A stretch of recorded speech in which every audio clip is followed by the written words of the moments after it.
तो देखिए, कल ही की बात है जब हम लोगों को नेपाल से आने वाली कई सारी तस्वीरें और वीडियो देखने के लिए मिले, जिसके बाद खबर निकल कर ये आती है कि नेपाल में भारी विद्रोह हुआ है, जिसके चलते नेपाल की गवर्नमेंट को इस्तीफा देना पड़ा। वहां के आम लोगों ने विद्रोह के दौरान दौड़ा दौड़ा कर मारा, उन्हें भागने के लिए वहां से बाध्य कर दिया और पूरी सरकार को लगभग डिसमिस कर दिया है। उनके प्राइम मिनिस्टर सहित कई सारे मिनिस्टर्स अपना देश तक छोड़कर भाग चुके हैं। इसके पीछे कारण ये बताया जा रहा था कि नेपाल की कम्युनिस्ट गवर्नमेंट अपने देश में ठीक से काम नहीं कर रही थी, भ्रष्टाचार काफी बढ़ गया था। साथ ही वहाँ पर परिवारवाद के भी कई सारे आरोप लगते रहे। यानी सरकार में शामिल नेताओं के बच्चे तो विदेश जाते हैं पढ़ने के लिए, लेकिन आम लोगों के बच्चे नेपाल के अंदर कई सारी कठिनाइयों का सामना करते हैं। इसके अलावा भी कई सारी चीजें वहाँ की कम्युनिस्ट गवर्नमेंट के खिलाफ हमें जानने सुनने के लिए मिली थी, जैसे कि वो काफी ज्यादा हिंदू विरोधी भी थी। अब हम लोग जानते हैं कि नेपाल भी भारत की तरह एक हिंदू बहुल राष्ट्र है। इवन कुछ सालों पहले तक तो वो दुनिया का एकमात्र हिंदू राष्ट्र था ऑफिशियल। साथ ही उनकी मैक्सिमम नीतियां चाइना द्वारा तय होती है, तो भारत के साथ भी इनके कॉन्फ्लिक्ट्स काफी बढ़ गए थे।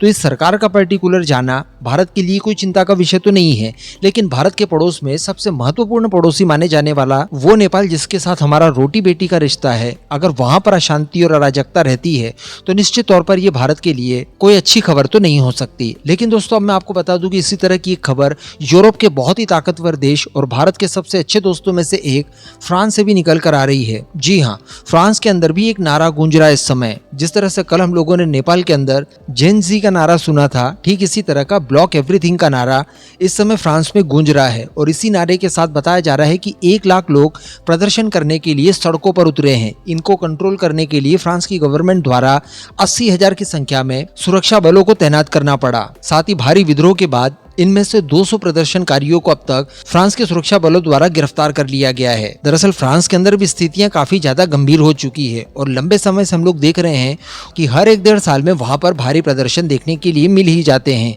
इसके पीछे इमैनुअल मैक्रों की कुछ गलत नीतियों को आधार बनाया जा रहा है। इस बार ये जो फ्रांस के अंदर बड़े स्केल पर विद्रोह हो रहा है, इसके पीछे कारण बताया जा रहा है रिसेंटली वहाँ के बजट में कटौती को करना। साथ ही वहाँ के लोगों का आरोप है कि मैक्रो गवर्नमेंट के चलते उनकी लाइफस्टाइल में कोई भी सुधार देखने के लिए नहीं मिल रहा है।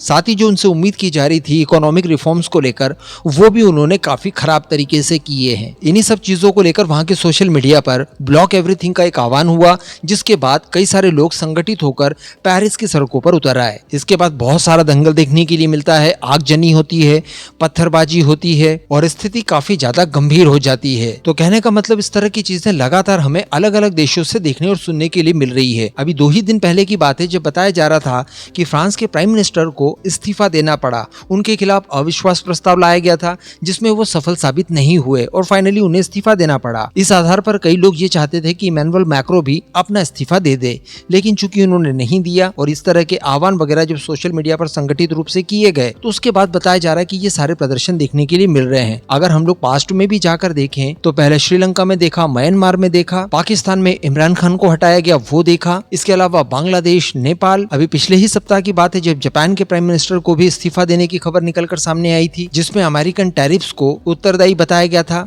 साथ ही इंडोनेशिया के अंदर भी स्थितियां खराब हो गई थी। फिलहाल तो वहां पर सरकार वगैरह चेंज होते हुए नहीं दिखाई दे रही है, लेकिन आने वाले समय में परिस्थितियां दोबारा से खराब हो सकती है। और अब फ्रांस में तो कहने का मतलब लगभग सभी जगह अशांति फैलती हुई दिखाई दे रही है। अब निश्चित तौर पर फ्रांस के अंदर कितनी भी सरकारें वगैरह चेंज हो जाए, भारत के ऊपर इसका विशेष कोई इम्पैक्ट नहीं पड़ता। उनकी फॉरेन पॉलिसी भारत को लेकर लगातार स्टेबल देखने के लिए मिली है। लेकिन फिर भी इमैनुअल मैक्रो की बात की जाए तो अभी उनकी कार्यकाल को खत्म होने में कुछ समय बाकी है।